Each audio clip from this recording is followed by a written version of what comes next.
Bom dia, sou o professor Fabrício, no momento diretor do CCS, Centro de Ciências da Saúde da UFSC. Hoje eu tenho comigo a professora Glaucia. Professora Glaucia eu conheci um pouco mais de verdade mesmo, no momento em que ela esteve na coordenação do curso de odontologia. Foi um momento bastante marcante. Para mim foi e acho que para ela também. Mas eu queria começar essa conversa sabendo mais de quem é a professora Glaucia. Eu sei um pouquinho de ouvir falar, mas nunca ouvi dela. Professora Glaucia, me fala um pouquinho de você, como personalidade, da tua infância. Onde é que se passou? Olha só.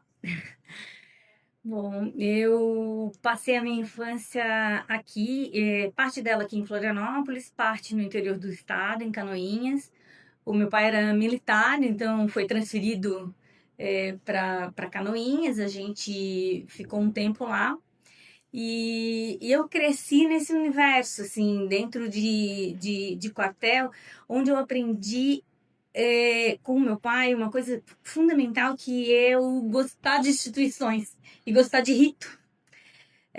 O meu pai era uma pessoa apaixonada pela Polícia Militar do Estado, que era a instituição dele, e eu acabei aprendendo isso com ele e transferindo para essa universidade. Eu trouxe dele e vim com isso para mim. Uhum. E aqui em Florianópolis, tu moravas onde? Eu morava em Barreiros, em São José, e com aquela confusão de estudar no centro e tal, e me dividir entre estar numa cidade dormitório e, e ter uma vida no outro município, até que acabei optando por vir morar aqui na ilha. Muito bem, que interessante, Glaucia. Odonto foi tua primeira escolha de profissão? Foi. Odonto foi a primeira escolha. Às vezes eu fico me perguntando se foi a escolha correta. E olha que eu sou apaixonada pelo que eu faço. Uhum. Mas foi a primeira escolha, mas a motivação é que foi equivocada. Eu tinha uma ideia de que eu teria uma profissão que era interessante para uma mulher, onde eu teria uma independência financeira e uma flexibilidade de horário. Uhum. Ah, hoje eu sei que as profissões de saúde, elas consomem os nossos horários, elas nos dão muito pouca flexibilidade. Isso não pode ser uma motivação para a gente escolher uma profissão de saúde, né? Mas continuo achando uma profissão super interessante para uma mulher. Eu acho que as profissões de saúde, elas envolvem muito cuidado, e a mulher tem muito isso, né? De um instinto para o cuidado, que é fundamental nas profissões de saúde.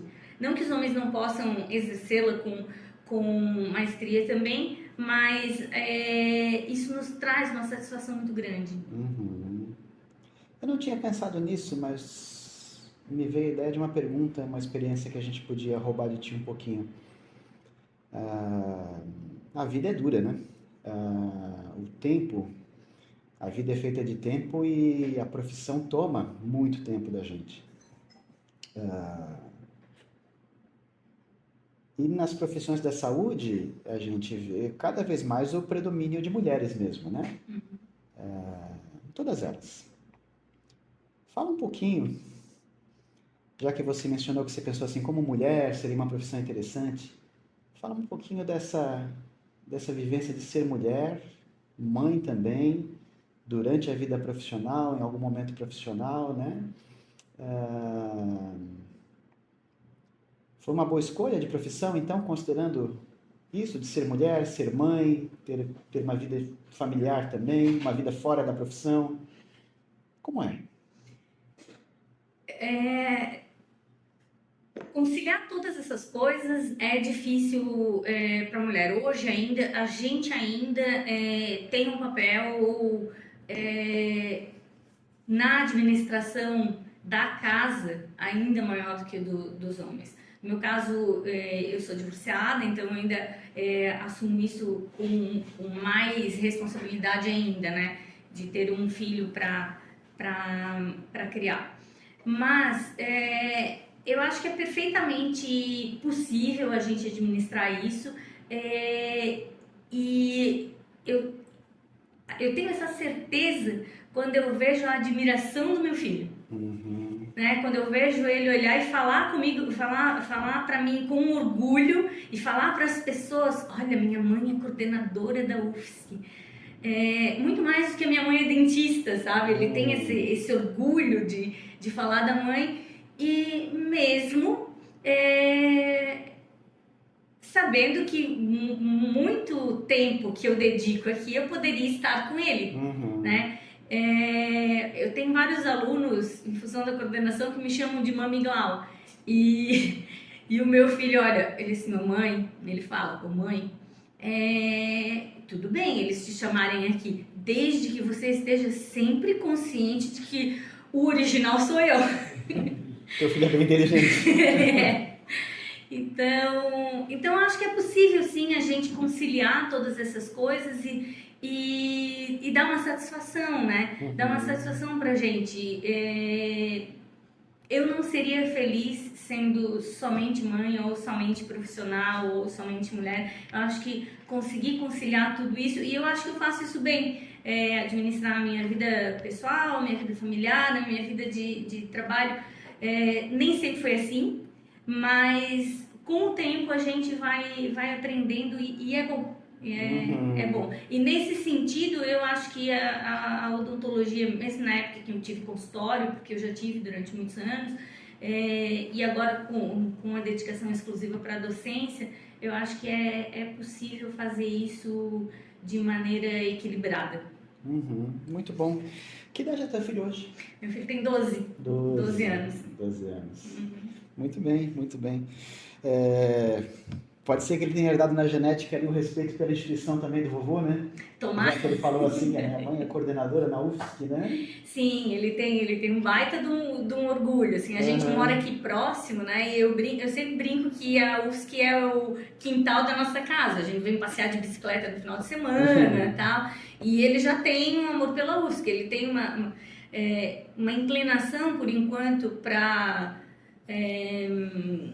a área tecnológica e tal, eu passeio com ele pelo CTC, e aí às vezes eu falo das possibilidades que a gente tem no país e fora dele para essa área tecnológica.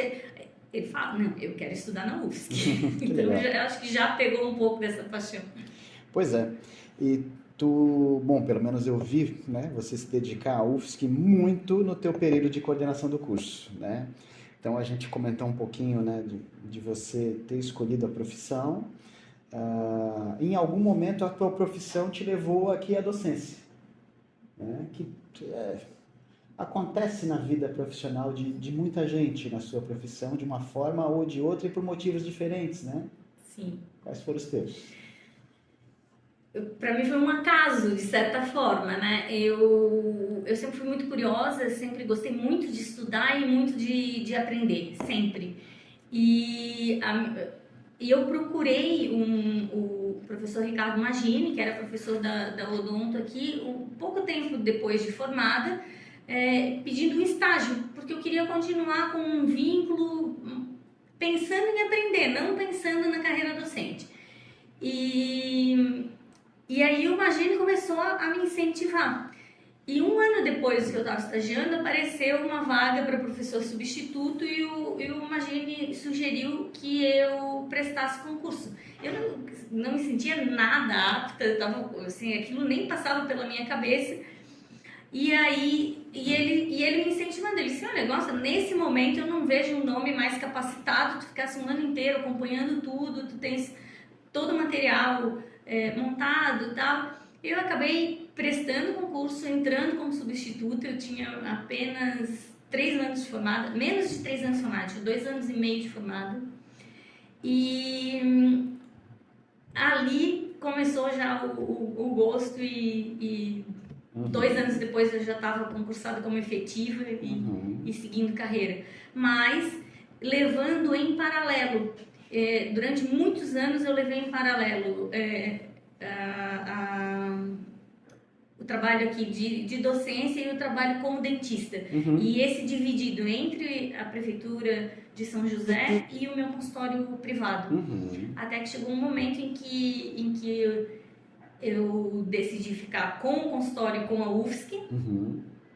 E aí o meu filho me fez escolher uma coisa só, porque daí não dava mais. Aí quando eu tive o filho, eu disse, não, eu preciso escolher uma única coisa, e foi onde eu optei pela docência daí. Entendi, que interessante. Ele tem uma participação importante nas suas escolhas. Sim, então, sim. Né? Acabou que a escolha foi por conta dele. Assim, na realidade, a escolha foi um pouco antes de eu ir para a coordenação. A coordenação já veio em função da minha escolha em virar dedicação exclusiva. Eu virei dedicação exclusiva e me vi com um tempo ocioso. Estava acostumada com aquele ritmo de 12 horas por dia, me vi com um tempo ocioso.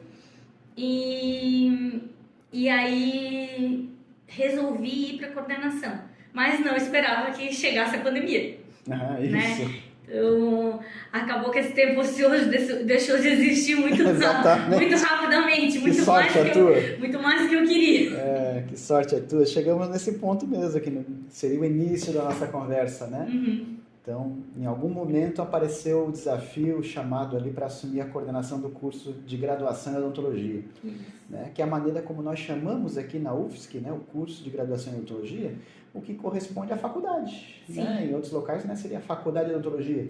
Então, o coordenador assume uma função, né, que é, pelo menos boa parte do trabalho é um diretor de faculdade, junto com o diretor de centro, seu chefe de departamento, né? Foi a maneira que a universidade encontrou de economizar pessoas, né? Então, tem vários cursos de graduação aqui sob o mesmo centro, né? Mas, enfim, tocasse uma faculdade de odontologia no momento que foi crítico, né? E foi ali que a gente se conheceu. Puxa pela memória como é que foi, porque eu já me confundi um pouco. Bom, eu assumi em junho de 2019, então um pouco antes, né, da pandemia, num momento crítico para o curso, porque nós estávamos perdendo a nossa chefe de expediente, que era a Yara, que ficou no curso de odontologia durante 28 anos. É mesmo. Então, ela era um suporte, né? Era uma servidora técnica administrativa em educação e que deu suporte para o curso de odontologia durante todo esse tempo. Então, mesmo que os coordenadores fossem trocando, havia um servidor com conhecimento de como funcionava a estrutura administrativa voltada aos estudantes, que é o que o coordenador do curso faz. Há uma confusão muito grande, né? Entre as funções do chefe de departamento e o coordenador do curso, especialmente quando tem um departamento que leva o nome do curso, como é o nosso caso. Nós temos um departamento de odontologia que oferece mais de 50% das disciplinas e que lida com os professores que vão ofertar essas disciplinas, e nós temos a coordenação do curso que vai lidar diretamente com os alunos. Essa divisão sequer os professores conhecem às vezes quando entram aqui, né?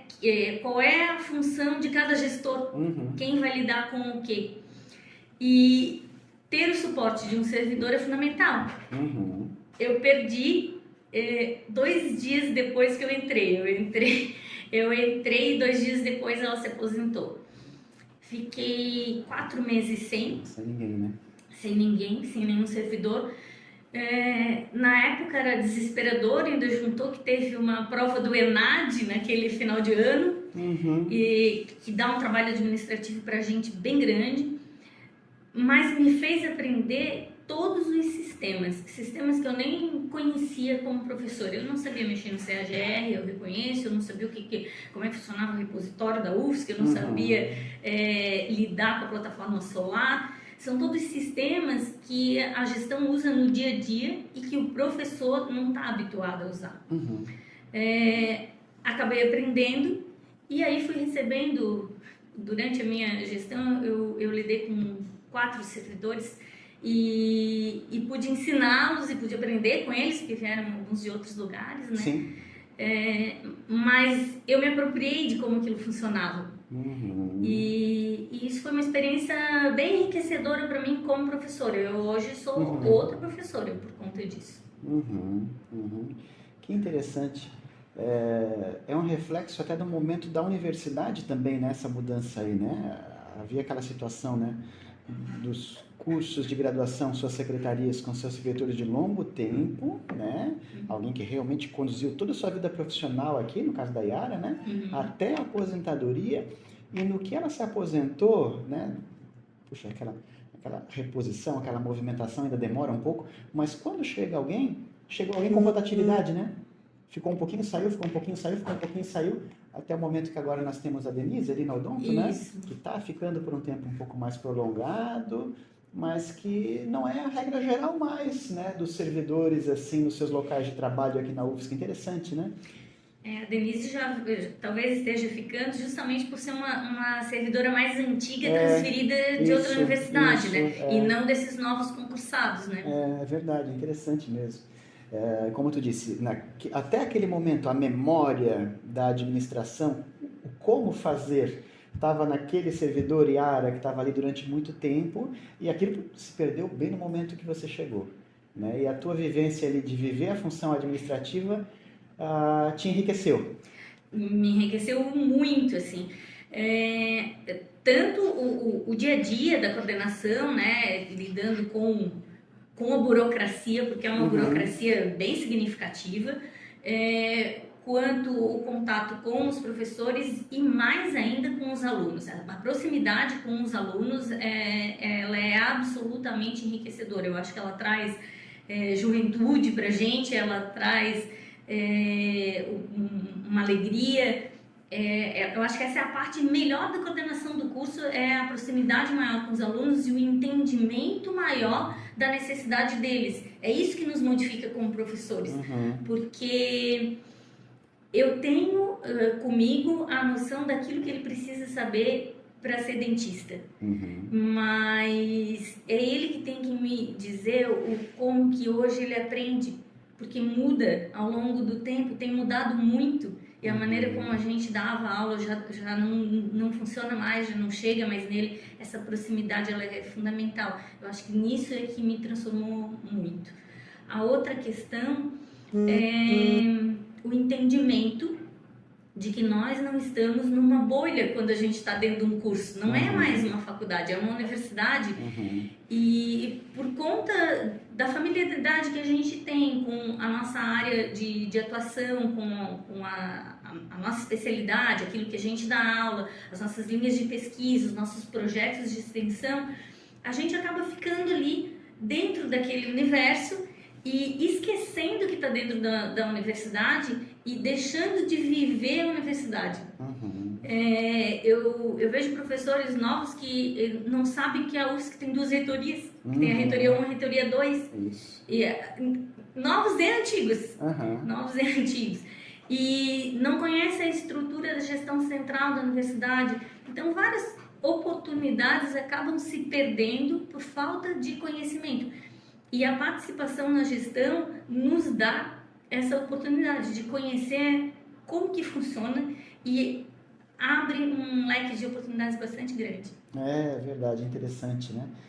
A gente pode até observar que no teu caso, assim como no de muitos, não foi lá uma escolha, né, ir para a coordenação do curso, né? Não foi uma vontade, né? Foi algo que aconteceu, né? Principalmente aconteceu, as circunstâncias te levaram a isso, né? E talvez se não tivesse passado pela coordenação do curso, né, a professora Gláucia e outros professores que passaram assim por coordenação de curso, vamos supor, estivessem tocando a sua vida, o seu trabalho, o seu projeto, tocando muito bem aquilo que é necessário também, e achando conscientemente que não, tá ótimo, é isso, é assim mesmo que as coisas são, né? É assim mesmo que as coisas são. E não pensaria em voluntariamente assumir uma função de coordenação do curso, por exemplo, né? Mas quando acontece, já que aconteceu, ela ampliou o teu universo como professora, né? Hoje, as funções que tu fazias antes de ser coordenadora, tu faz com outro ritmo, um outro olhar, e te parece ser mais penoso ou menos penoso do que antes? Ai, não sei, acho que não entra nesse mérito, mas eu acho que eu faço de maneira mais competente. De maneira mais competente. Eu sempre fui uma pessoa que sempre se cobrou muito, assim, de querer ser útil dentro daquilo que eu me proponho a fazer. E eu acreditava que estava sendo útil, que estava alcançando os resultados, mas eu acho que eu consigo alcançar mais agora, depois de ter passado pela coordenação. Que bom. Acho que consigo chegar mais no aluno do que eu chegava antes. E acho que o aluno consegue chegar mais em mim do que antes. Que bom, que bom. E eu acho que essa proximidade ela é fundamental. Porque, por mais que nós estejamos aqui para cumprir o tripé de ensino, pesquisa e extensão, a atividade, enfim, vai ser sempre o ensino, né? O ensino vai ser sempre a parte fundamental. Eu também acho. Pelo menos eu vejo dessa maneira. Eu acho que se nós não conseguirmos obter sucesso no ensino, a gente falhou. Exatamente. E se a gente não administrar a própria casa, a gente não consegue fazer essa atividade também, Não consegue. Né? Tem que ser a gente. Não consegue, tem que ser a gente. E aí nisso a coordenação ela é fundamental, justamente porque toda a parte pedagógica ela vai passar pela coordenação do curso. E identificar onde que estão as pequenas falhas do dia a dia. A gente tem ferramentas que permitem que a gente mude e às vezes a gente nem conhece. Existe no calendário acadêmico sempre uma data para pequenas modificações curriculares. Sim. Elas raramente são feitas. Raramente são aproveitadas. Raramente são aproveitadas. Por desconhecimento, às vezes, de que é possível fazer. Não é porque eu tenho um projeto político-pedagógico estabelecido e aprovado que ele precisa ser levado até que seja feito um novo. Exato. Pequenas mudanças, de acordo com a necessidade ou com a evolução de técnicas e produtos e conhecimento científico mesmo, podem ser feitas. Sim. Né? E a coordenação do curso está aí para isso, né? Que bom, que bom. Professora Gláucia, para finalizar nossa conversa, não combinamos nada antes. Consegue sintetizar aí um pensamento, um resumo, para dois públicos fundamentais, eu acho. No caso aqui da odontologia, a turma que está em formação agora, antes de se graduar, e a turma que já se graduou e, por acaso da vida, é nosso colega docente aqui em outras instituições. Tens uma mensagem para essa turma? Vamos lá. Primeiro, para os meus estudantes, então, né? Vocês escolheram uma profissão linda. Eu sou completamente apaixonada pela odontologia. Eu disse lá no início, talvez eu tenha escolhido errado pelo meu perfil e tal, mas eu tenho 30 anos de carreira e essa profissão me fez absolutamente feliz, mesmo tendo escolhido errado. Poxa, se fosse certo, então... Imagina se fosse certo. Então, eu acredito que vocês podem sim ser totalmente felizes. Eu acho que vocês vão começar a entender a profissão a partir da quinta fase. Até então, realmente é mais complicado. Vocês vão estar num conhecimento básico muito forte, muito pesado e tal, mas a profissão mesmo, a partir da quinta fase, ela vai começar a surgir com força. Não tenham pressa para escolher uma especialidade. A gente vai mudar ao longo do tempo, talvez vocês façam até mais de uma, porque é uma riqueza muito grande de possibilidades dentro da odontologia para a gente trabalhar. E tem trabalho. Então, se dediquem e entendam que, indo para atividades clínicas, a única coisa fundamental é que vocês vão ter que ter um olhar muito humano para os seus pacientes. Vocês vão cuidar de pessoas. É isso que não é possível esquecer em momento algum quando se escolhe odontologia. Vocês vão cuidar de pessoas. Para os meus colegas, né, que hoje estão aí se voltando para a docência, Eu acho que são duas coisas. Aproximem-se dos seus estudantes, porque eles que vão mostrar o caminho do como ensinar. A gente está mudando muito rapidamente o nosso estilo de ensinar por necessidade, porque a maneira dos estudantes de aprender mudou. Então, se aproximem, eles mostram um caminho para a gente. E a outra questão é se envolvam com a faculdade ou com a universidade, especialmente em gestão, porque isso só vai trazer crescimento para vocês. Dá trabalho, não é fácil, né, Fabrício? Não é fácil, dá muito trabalho, mas dá muita satisfação pessoal para a gente também. Eu acho que é isso. Muito bem. Muito obrigado, Glaucia. Obrigado pelo teu tempo, por essa experiência aqui, a primeira conversa que nós fazemos. Esperamos ter outras também e espero que a gente volte a conversar novamente para aprofundar alguns pontos que você comentou hoje, que eu acho que acrescentam a minha experiência também. Muito obrigado.